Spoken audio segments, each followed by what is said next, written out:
All right, Van, this thing is over. It is over. She whooped everybody. It's unbelievable. People were worried about a coronation. It was not a coronation, it was a culmination of really hard work, mostly by black women behind the scenes, who figured out this thing was gonna be a loose ball, and this party could not devolve into chaos. And women like Donna Brazile, Karen Finney, Jotaika Edie, and on and on and on, decided they were going to make sure that this ball wound up in capable hands, and they did.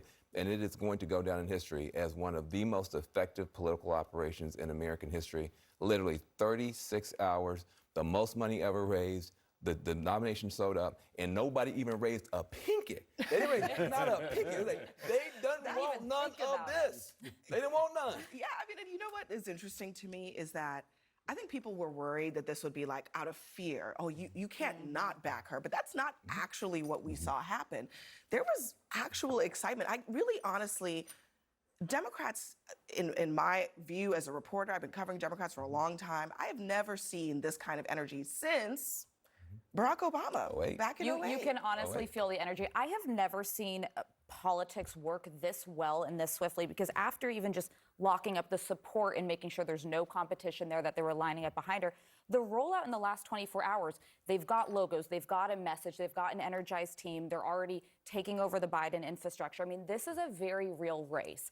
Trump world right now is very nervous because this is not who they plan to run against. And there's an energy that I don't think anyone has felt since, you didn't feel in 2020. 2020 was a referendum, pandemic kind of race. You've not felt this in years. And it really opens up the field in a way of like, I don't know that anyone quite knows where this is going, and we're not going to have good polling on this for at least 2 weeks. And you know, Van points out some of the skillful parts of this and some of the skilled actors. Donna Brazile obviously is a force of nature. Karen Finney, a big one as well.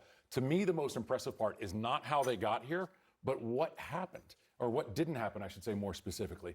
They were clearly making plans to do this, and you sort of knew it, but you couldn't figure out how or why, because nothing leaked. And if we've learned anything, we all know in politics that when people start planning stuff, they talk, even if it's in a very small group, and it leaks. That they had what you're talking about, that they had logos, that they had plans, that they had specific things that the candidate was going to do and people around her, and no one really knew.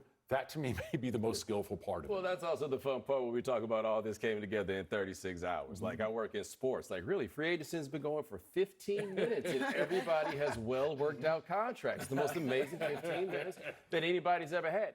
The stakes were so high, and the reality was this was the only truly feasible option. Now, one would reasonably expect that there would be somebody who was power-hungry in some way, who would try to find their way in to elbow around. But there's a big old pot of money that one person had access to, and that money was not just going to go disappear. That's not how the world works. So once that decision was made that this is the person, I have been amazed that everybody was like, okay, so this is what we're doing. You know, all right, this is what we're going to do. I'm glad you brought up the money, though, because interestingly, talking to a lot of donors over the last several weeks, they were the ones who really wanted kind of someone else. And then all of a sudden, Sunday, I start calling around, and that totally disappears.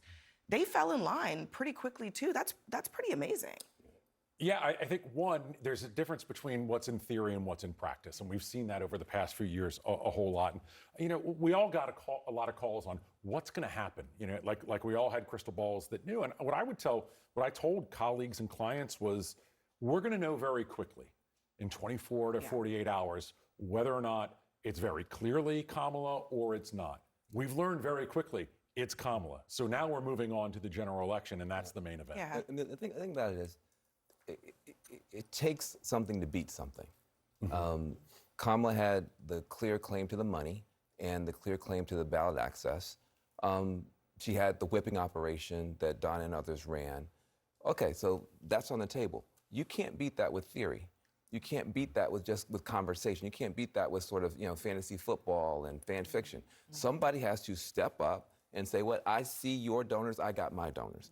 I see your whip operation, I've got my whip operation. Right. You're calling delegates, I'm calling delegates. Let's meet in the park. And people were not calling delegates except for her. Nobody wanted to stand up and they didn't not raise a hand, they didn't raise a pinky, they didn't raise a fingernail. Everybody was just like, oh, is something happening here? Oh, let me just bow down to the queen. Yeah, but she also gets past what I think fundamentally is the most important question in any political situation, which is, who's that?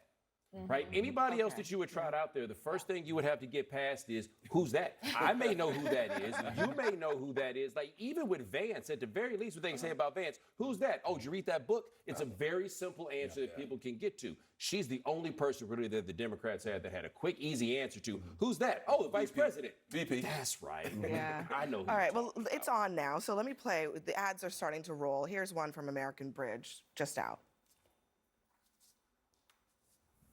I am Joe from Pennsylvania.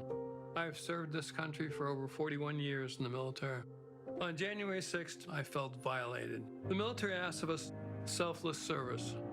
It's one of the Army values. With Donald Trump, there's nothing selfless about the man. One of the things that's happened, Doug, is that after this assassination attempt, I saw a poll out today, Donald Trump's approval ratings are very high. Yeah. They're the highest that they've been in quite some time. Now the task is going to be to have a messenger. It's going to be Kamala Harris. Take that on immediately. Well, they clearly were going to rise on some level. Now, to say that Donald Trump's numbers are really high also is sort of how we define deviancy down. If we look at this campaign, Donald Trump is not intensely popular. Neither is Kamala Harris. Obviously, neither was Joe Biden. And that gets to what the heart of this campaign remains. The Democratic party structure is absolutely more energized today than they were 24 hours ago or the day before the debate. But we still have that 20%, 25% of the country that says, I didn't want to see this movie of Biden versus Trump. They still may not like this version of that as well. And this is an opportunity for Harris because her ceiling can rise. She doesn't have that low ceiling necessarily yet. Maybe she does, but we don't know, that Joe Biden had. Donald Trump has a low ceiling as well. Biden and Trump are competing of whose ceiling was slightly worse, lower than the others. So Kamala has an opportunity here, but it's still a difficult one. She has to introduce herself to these voters, and it's a tough task. Well, yeah, and at the same time, there's a kind of now it can be told element to the rollout with Kamala. These Republicans are making a mistake. They want to run against a caricature. They're not running against a caricature, they're running against a candidate. And when you run against a candidate, it turns out you think you know all the bad stuff, and you might, but you don't know all the good stuff. There are stories that are now coming out. I was just on a phone call with 20,000 black men, the Bakari Sellers and Roland Martin and others pulled together. 20,000 black men. And the stories that people were talking about what Kamala had done for them personally, elected officials and other people who she had called on them when their wives were sick, like, there's a whole other story about Kamala Harris that hasn't come forward. And so I think that to the extent that people think, oh, she laughs funny and she says weird stuff, and they're not running against a caricature. They're not running against a cartoon character. They're running against a real candidate. AOC's saying it's going to get racist and misogynist I really was quickly. going to say that is, listen, we know what Kamala Harris's vulnerabilities are. They're going to hit her. She was the border czar. She talked about, donating to get people out of jail who were protesting in the summer of 2020. So they're going to frame her as anti-law enforcement. But keep in mind, the stakes of this race, we know it for the country, but there's high stakes here for Donald Trump as well. If Donald Trump loses, Donald Trump very well may go to jail. He's still got a number of pending court cases. This is going to get ugly very quickly. And I can predict with a lot of confidence that he's going to lean into misogyny, sexism, and racism against it. But I think it will backfire. I think female voters in a big way are up for grabs in this election. We talk about the suburban Nikki Haley protest voters. If he goes too hard at her, if he leans into the worst instincts that we know he has, that could backfire. And I think we saw undisciplined Donald Trump on full display last week. And I'd expect you'd see more of that. But also, the Republican Party at the presidential level doesn't engage in explicit anti-blackness. Like, you don't really have Willie Horton sort of moments coming from them in this way. Like, even with McCain, it was very, he's not like us with Obama, but it was not an explicitly, he's black and he was a problem. Mexicans, that was a different story. They'll go at them. But like the specific anti-black play, not so much. You don't think that the Barack Hussein Obama thing was... Yeah, but even that's more about outside. Like, Hussein is not a reference to blackness. Hussein is a reference to... it is a reference to, like, he's... Right, to otherness. But going straight at the black part, I don't think that plays as much. What I think is interesting about Harris is I think she's easier to criticize from within the left than outside the left. Like, Donald Trump's not going to get up and call her a cop. I think we should... That's not going to go anywhere but the for that. DEI hire is pretty... Right, but I'm saying, but the criticisms that we have heard from Harris for most of the time coming up here were primarily intra-group because she was running for president. It's intra-group. those criticisms don't land the same way coming from the right. Like the things that the people I'm like who are farther to the left than me would be critical of her for, they don't work when you go to the other side. So it'll be interesting to see strategically outside of she's a DEI hire. Where are you going to go? And I don't love that rhetoric either, but we should be mindful that Donald Trump is like 9 standard deviations away from John McCain, who stopped a woman at an event in New Hampshire who said, we can't have Barack Obama because he's a Muslim. He said, hold on, ma'am. We disagree on issues. He's a good person. If we look at what Mitt Romney said about Joe Biden yesterday, he put out a statement that in Republican politics in 2015 would be viewed as normal.